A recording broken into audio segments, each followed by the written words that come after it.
আসসালামু আলাইকুম। বাংলাদেশ বেতার রাজশাহী স্থানীয় সংবাদ পড়ছি গোলাম মর্তুজা হেনা। আগামী 15 মার্চ শনিবার জাতীয় ভিটামিন এ প্লাস ক্যাম্পেইন অনুষ্ঠিত হবে।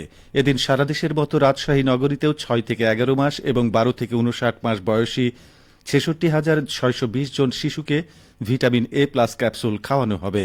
আজ রাজশাহী সিটি কর্পোরেশন আয়োজিত এক সংবাদ সম্মেলনে তথ্য জানানো হয়েছে।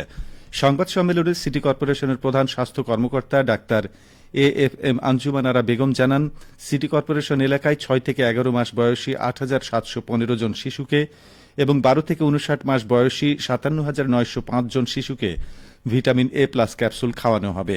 নগরীর 30টি ওয়ার্ডে 384টি কেন্দ্রে একযোগে এই কার্যক্রম চলবে। ওই দিন সকাল 8টা থেকে বিকেল 4টে পর্যন্ত ভিটামিন খাওয়ানো হবে।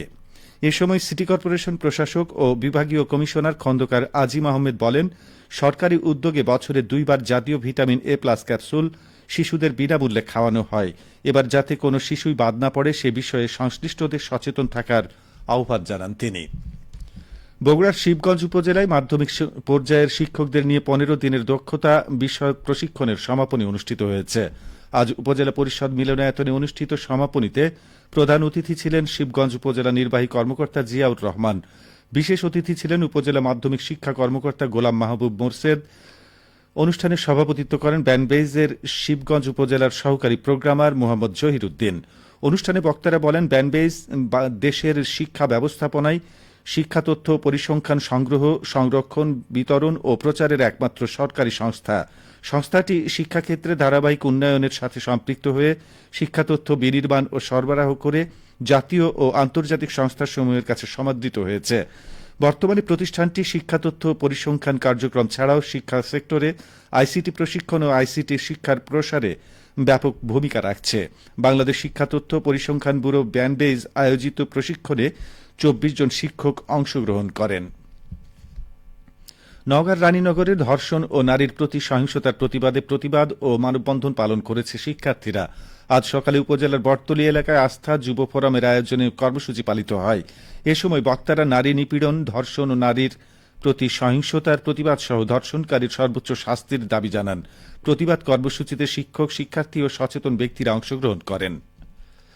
বৈচিত্র্যময় নাটোরের কৃষিতে নতুন অভিষেক হতে যাচ্ছে অপ্রচলিত দানাদার শস্য ঢেমসির। লালপুর উপজেলার পদ্মার চরে প্রথমবারের মতো চাষ হয়েছে ঢেমসি চাষ নিয়ে এখন শুনুন আমাদের নাটোর জেলা সংবাদদাতার একটি প্রতিবেদন। বৈচিত্র্যময় নাটোরের কৃষিতে নতুন অভিষেক হতে যাচ্ছে অপ্রচলিত দানাদার শস্য ঢেমসির। লালপুর উপজেলার পদ্মার চরে বিলমারিয়া এলাকার কৃষক মুমতাজ আলী তার 20 কাঠা জমিতে ঢেমসি চাষ করেছেন। তিনি বলেন, লালপুর উপজেলা কৃষি অফিসারের মাধ্যমে আমি ঢেমসি চাষে উদ্বুদ্ধ হলাম। দেখি নতুন ফসল আবাদ করলে কেমন হয়, কেমন উপকারিতা আসে, কেমন প্রফিট আসে, এটার কেমন রোগবালাই আছে কিনা, এজন্য উদ্বুদ্ধ হয়েছি। আলহামদুলিল্লাহ চাষ করেছি, মোটামুটি খারাপ হয় নাই, ভালো হয়েছে। আমরাও চাচ্ছি যে আসলে নতুন ফসল হিসাবে আপনারা আমার পাশাপাশি আপনারাও কিছু সামনেতে আবাদ করেন।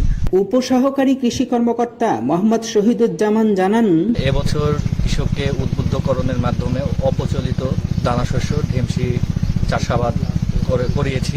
এতে চাষে খরচ কম এবং ঢেমসিতে রোগবালাই কম, সেচ কম লাগে। অন্যান্য ফসলের তুলনায় ঢেমসির ফলন বেশি এবং এটাতে আর্থিকভাবে লাভবান হওয়া যাবে। আশা করি কৃষক সামনে বছর আরো ব্যাপকভাবে ঢেমসি চাষ করবে। উপজেলা কৃষি অফিসার প্রীতম কুমার হোর বলেন, লালপুরের বিলমারিয়া ইউনিয়নের এই বিস্তীর্ণ চরে এখানে জনঅগ্রগামী কৃষক মোহাম্মদ মুমতাজ আলী ঢেমসি করেছেন প্রায় 20 কাঠা জমিতে। আমাদের মাঠ পর্যায়ে উপসহকারী কৃষি কর্মকর্তার মাধ্যমে আমরা বিভিন্ন অপরিচিত ফসল যেগুলোতে লাভ বেশি, খরচ কম, রোগবালাই কম, সেই ফসলগুলো করানোর চেষ্টা করছি। এবছর এটার ফলন দেখলে সামনের বছর আমরা আশা করি আরো বেশি পরিমাণে আবাদ জমি পাবে। আমরা কৃষকের সঙ্গে উদ্বুদ্ধকরণের মাধ্যমে কাজ করে যাব।